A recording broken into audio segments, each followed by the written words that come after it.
semuanya, kali ini kita akan membahas materi gelombang. Video ini merupakan lanjutan dari video getaran sebelumnya. Gelombang adalah getaran yang merambat melalui medium atau perantara. Medium gelombang dapat berupa zat padat, zat cair, dan gas. Gelombang dikelompokkan menjadi 3 di antaranya. 1. Berdasarkan medium perambatannya dibedakan menjadi A. Gelombang mekanik adalah gelombang yang membutuhkan medium untuk merambat. Contohnya, gelombang pada ombak, gelombang tali, dan juga gelombang bunyi. B.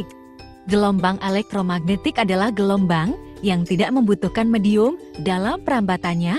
Contohnya, gelombang cahaya dan gelombang radio. 2. Berdasarkan arah rambat dan arah getarnya dibedakan menjadi A. Gelombang transversal adalah gelombang yang arah rambatnya tegak lurus dengan arah getarnya. Jadi misalkan bergetarnya vertikal ke atas, berarti merambatnya horizontal atau ke bawah. Contohnya, gelombang tali dan gelombang ombak. B. Gelombang longitudinal adalah gelombang yang arah rambatnya sejajar dengan arah getarnya. Jadi misalkan merambatnya secara horizontal, maka bergetarnya juga secara horizontal. Contohnya, gelombang bunyi.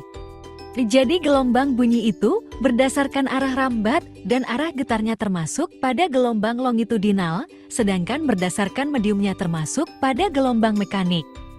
3. Berdasarkan amplitudo dan fase gelombangnya dibedakan menjadi A. Gelombang berjalan adalah gelombang yang memiliki amplitudo yang sama di setiap titik. B. Gelombang diam atau stasioner adalah gelombang yang amplitudonya tidak sama di setiap titik. Nah, di sini yang kita bahas hanya gelombang berdasarkan arah rambat dan arah getarnya, yaitu gelombang transversal dan gelombang longitudinal. Yuk simak penjelasan berikut ini. Di sini bisa kita lihat gambar dari gelombang transversal, di mana gelombangnya bentuknya sama dengan gelombang sinus. Pada gelombang longitudinal ini ada rapatan dan renggangan.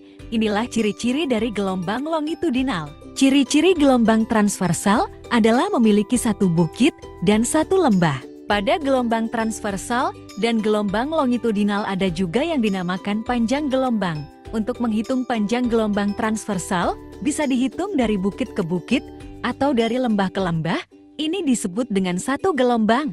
Jadi untuk menghitung satu gelombang, pada gelombang transversal, kita dapat menghitungnya dengan satu bukit satu lembah, atau bukit dengan bukit, dan juga lembah dengan lembah. Nah, panjang gelombang ini disimbolkan dengan lambda atau panjang gelombang. Nah, untuk menghitung panjang gelombang, pada gelombang longitudinal yaitu, kalau rapatan ketemu sama rapatan lagi, itu sama dengan satu gelombang, sedangkan antara regangan ketemu sama regangan itu, juga sama dengan satu gelombang. Selanjutnya ada periode dan frekuensi gelombang. Periode gelombang adalah waktu yang diperlukan untuk menempuh satu panjang gelombang.